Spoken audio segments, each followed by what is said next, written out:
Chapter के अंदर first heading लिखो एड्स। एड्स का फुल फॉर्म लिखो acquired immunodeficiency syndrome. AIDS का फुल फॉर्म होता है acquired immuno deficiency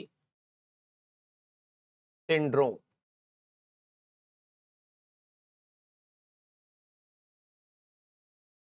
clear this thing, acquired immunodeficiency syndrome. अब सुनो, एड्स का फर्स्ट केस फाइंड आउट हुआ था 1981 में। कब फाइंड आउट हुआ था? 1981 इन यूएसए। ओके, अमेरिका में 1981 में हुआ था, इंडिया में 1986 में हुआ था। कब हुआ था? Till now approx 20 to 25 million death हो चुकी हैं एचआईवी की वजह से और इवन कंटिन्यू। क्लियर ये point?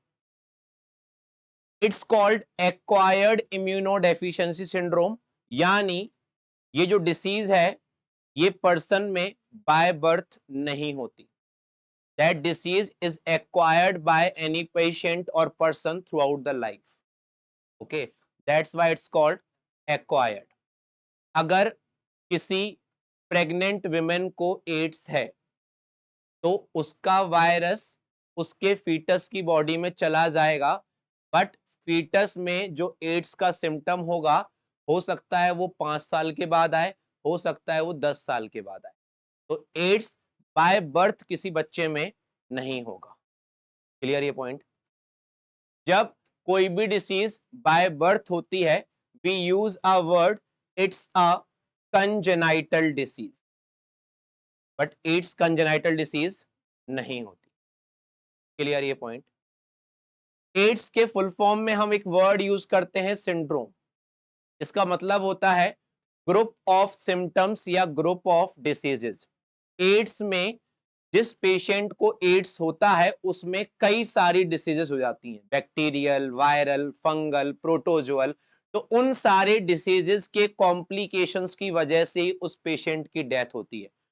Only HIV is not responsible for death. HIV के अटैक होने के बाद जो बाकी सारी डिसीजेस होती हैं उन सब के कलेक्शन की वजह से पेशेंट की क्या होती है? डेथ होती है। क्लियर ये पॉइंट? अब अगर हम बात करें एड्स की, तो AIDS is caused by a virus that is called HIV, human immunodeficiency.